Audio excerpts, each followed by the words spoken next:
I had no home, but I had a heart full of dreams. People saw a homeless girl, but inside me lived a future queen. Every morning, the city woke up fast, and I woke up on cold concrete streets. Cars passed me like storms. Feet passed me like I did not exist. But my eyes still searched for hope, and my soul refused to die. I was only 22 years old, yet life had already tested me hard. My parents died in an accident, and my world broke in one night. No money, no family, no place to run, only the streets listened to my tears. At night, the wind hugged me roughly, and hunger slept beside my empty stomach.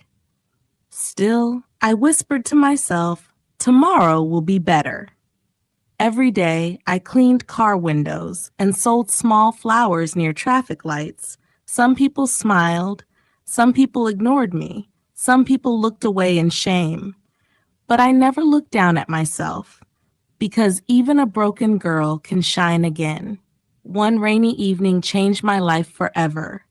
The sky cried with me, and my clothes were heavy with water. I stood at the signal, shaking, trying to sell my last flowers. Then a black luxury car stopped slowly. The window came down quietly. Inside sat a man with calm eyes, not rich eyes, not proud eyes, but kind eyes.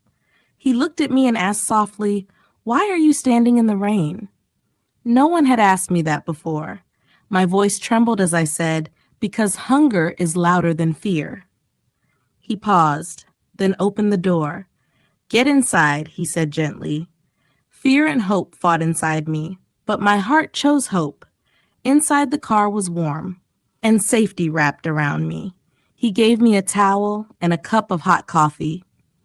My hand shook as I held it, not because of cold, but because of care. He asked my story, and for the first time, someone truly listened. I told him about the streets, the hunger, the loneliness.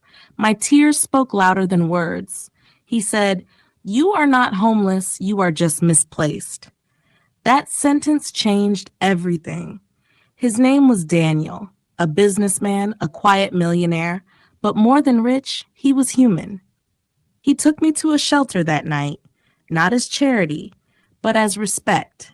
The next morning, he returned again, not with money, but with opportunity.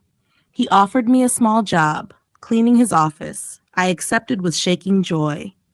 Every floor I cleaned my future too. Every desk I wiped my past pain. I worked hard, not because I had to, but because I wanted to rise.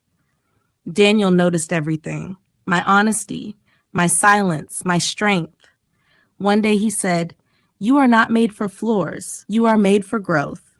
He paid for my education, basic English, computer skills, life training. I studied at night and worked in the day. Sleep left me, but hope stayed with me. Months passed. The homeless girl slowly disappeared. A confident woman was born. People started respecting me, not because of clothes, but because of courage. Daniel and I talked more, not about business, but about life. We laughed. We shared pain. We shared dreams. Love arrived quietly, like sunrise after darkness. One evening he said, "I don't see a poor girl anymore. I see my future." My heart stopped. Tears filled my eyes, not from fear, but from belief. He held my hands and said, "Will you walk with me forever?" I whispered, "Yes." The homeless girl became a bride, not in diamonds first, but in dignity. Today I live in a beautiful home, but more beautiful is my story. I am no longer invisible.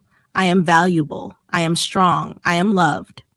From sleeping on streets to sleeping in dreams, from begging for food to building a future, from homeless girl to millionaire's wife, if I can rise, so can you. Because hope is stronger than poverty, and destiny listens to brave hearts.